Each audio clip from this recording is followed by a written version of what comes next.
Why was 367 necessary for the design, for the constitutional design to achieve this at all? I tell you, 356 power cannot be exercised by Parliament, by the governor, by the President and Parliament in this fashion.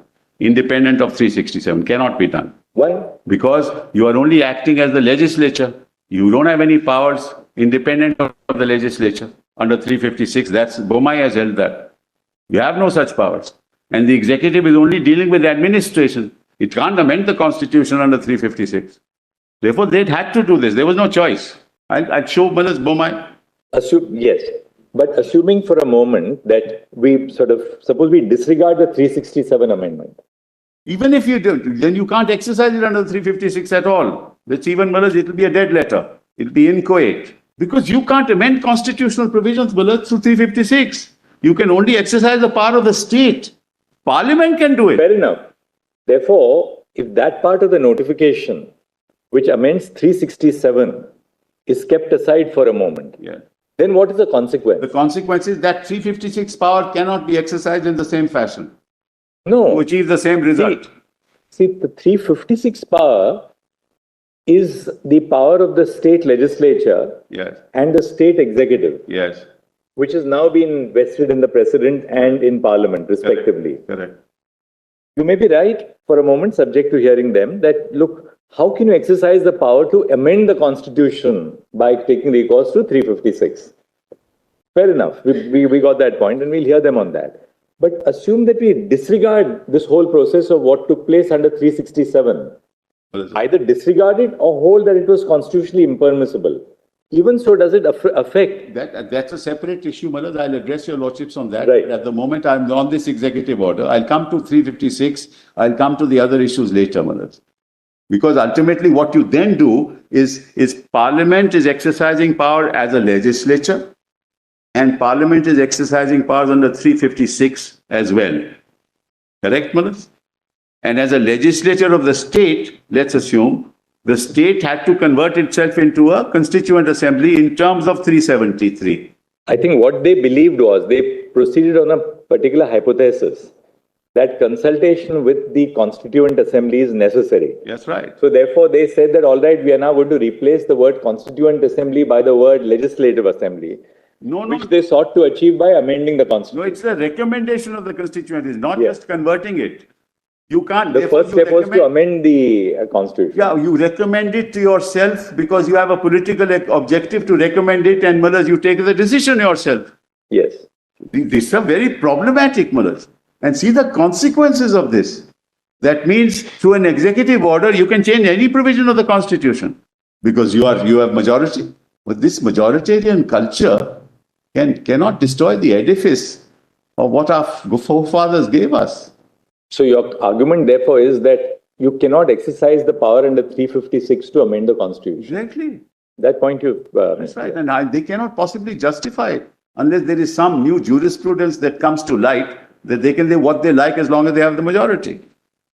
As it is, Malas, now one of your esteemed colleagues has said, Malas, that in fact basic structure, those theories are also doubtful. Maybe it is. When we refer to a colleague, we have to refer to a sitting colleague. Once we cease to be judges, they are opinions, not binding diktats. That's true. Of course it's not binding, Malas, but I'm surprised. On 11th of November 19... Parliament doesn't discuss what goes on in the court. No, I'm not discussing anything. I am not discuss what goes on in Parliament. No, I'm not discussing. Everyone, my lord, has a freedom of... This is a public... freedom of expression. No, I know. Malas, I assume he has the freedom of expression, what he likes. I don't dispute that, Malas. I'm just saying, Malas, of course, absolutely. We're starting a debate on that because of this majoritarian culture again. Mr. Sibal is responding to the parliamentary debate here because possibly he was not there in the parliament yesterday. That is true. That is absolutely true. It was that place where he could have expressed his views on basic structure. Not my view. I'm not. My view is clear because my view is the court's view. I can't go beyond that. But I am an officer of the court, Malas. In court, I have that constitutional view. Outside, may have a different view. Malas, anyway, that's neither here nor there, Malas. It's just an aside, Malas. But there must be some element of humor and mirth in court as well, Malas.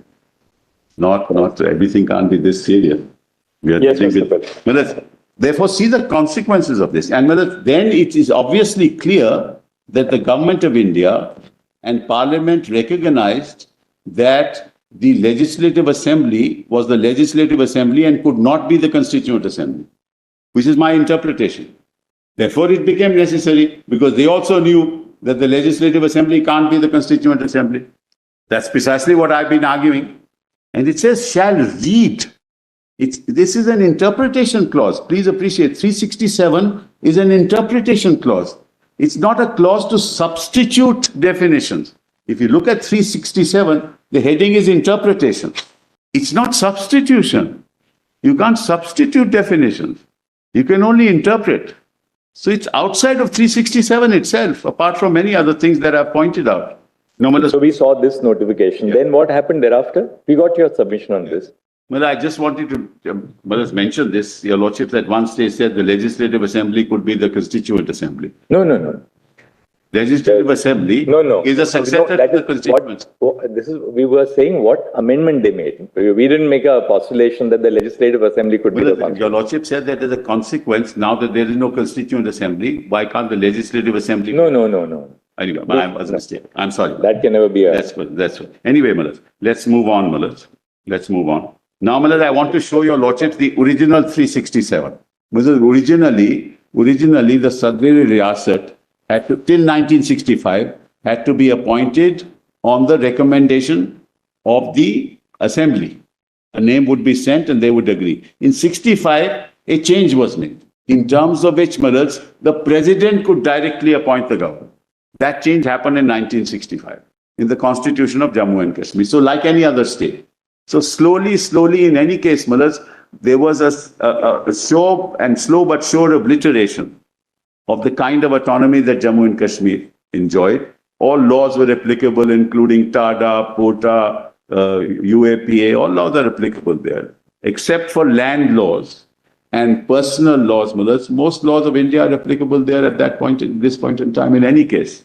So there was actually no need for any of this, except with the objective of sending a political message that we have done away with 370. That's why all this was done. Now, that's my submission. After 2019 exercise, approximately 1,200 laws are now applicable. All beneficial legislations which are available to other citizens now are available to Jammu and Kashmir also. Prevention of Corruption Act was not applicable. Right to education. There was. My learned friend is not right. Several laws. Anyway, let's not go into that. Let's not go into that. Prevention of corruption law was applicable. Absolutely. You are right, Mr. Dwivedi. That's not a constitutional point. But political optics, all laws were applicable. Just to set the record right, the Jammu and Kashmir Prevention of Corruption Act, somewhat 2006, applicable. So because they were named differently. Anyway, let's leave that. Let's not get into this. Then actually, they say in this notification of 5th of August 2019 that they're adding clause 4 to Article 367. That's right. But it appears that clause 4 already existed in Article 367. Right. So it was really an act of substitution, not an addition. Not added. That's a small thing, but it's a substitution really. Correct. But clause D is an addition, where the Constituent Assembly must be read as... C remains the same, right? C remains the same. D is different. Entirely. D is different, you're right. And Miller's 2 is also different. All provisions of the Constitution amended from time to time shall apply in relation to Jammu and Kashmir. And the exemptions and modifications subject to which they shall apply shall be as follows. All provisions of the Constitution and are now... Old clause D goes. The references to the permanent residents of the state, that goes. That goes. Because that D is now substituted by the Legislative Assembly being treated as a constituent assembly. That's correct. That's what happened. Well, there are 2 different strands operating here. One strand arises out of the exercise of the power under 356. Correct. Under 356, you have no power to amend the constitution. Right. If you exercise the power under 356 in relation to any other state in India, you can't amend the constitution. 370 is a provision exclusively in operation in relation to Jammu and Kashmir at the relevant time. Correct. So the power which they were exercising was the power under clause D of subsection 1 of clause 1 of Article 370. Correct. Absolutely right. But Unfortunately, Millers, they couldn't do that because clause 1 dealt with instrument of accession, subject related to instrument of accession, and then concurrent list issues. No, clause D is wider than that. Wider. We are referring to clause A. We are referring to clause D. Yes, I'm reading all clause A also. D requires the concurrence of that government. That's correct. That is the J&K government. That is government means government council of ministers, Millers. Government is not under the. But tell us what happens when there's a 356 in operation in the state of J&K? Well, let's put it this way, Millers. How does 356 in normal circumstances happen? Well, the governor sends a report. The report is that the provisions of the constitution cannot be carried on in this particular state. The government of India under 356 Millers takes over. Right. Right. Now, at that time, the assembly is in suspended animation. That's the normal way that it is done. You keep the assembly in suspended animation, you exercise your powers. Ultimately, the intent is to restore democracy. Therefore, Millers, towards the end of it, when you know that elections should be held and you want restoration of democracy, you dissolve the assembly and then you hold elections. Oh, well, Mr. Sibal, the question put was slightly different. Now come to 370 clause D. Such other provisions of the Constitution shall apply in relation to the state subject to exceptions and modifications that the President may by an order specify. Now, as far as this is concerned, therefore, the amendment was made to clause 4 to section 367, which is the interpretation clause. Now, the proviso says, provided further that no such order which relates to matters other than those specified in the last proviso, preceding proviso, shall be issued except with the concurrence of the government. Right. The concurrence of the government is the explanation That's part. concurrent list subjects. No, concurrence of the government And the is the both the legislative. Constitution of India as well as concurrent list. Let's assume Council of Aid and Advice of the Constitution of Aid and Advice of the Council of Ministers for the time being in office. Yeah, Now, when we turn to 356, yeah. now 356 applies. Yes. 356 applies. Of course. Now, if we turn to 356, then we have to go into what is the power if 356 provision has been invoked, who will exercise the power of the Council of Ministers under the terms of Article 371. Right.